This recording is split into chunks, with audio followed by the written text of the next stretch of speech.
Hello, இன்றைக்கி percentage டாப்பிக்கில் என்ன பார்க்க போகிறோன்னா, what percentage of one day is 18 minutes. ஒரு நாளில் 18 நிமிஷம்ன்றது எத்தனை பர்சன்டேஜ் அப்படின்னு கேட்டிருக்காங்க. இப்போ ஒன் டேனா 24 மணி நேரம், 24 hours. இப்போ 1 ஹவரில் 16 minutes இருக்குது. அவங்க கிட்டது 18.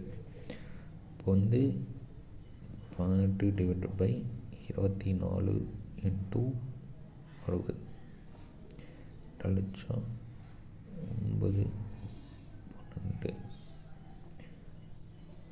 3 4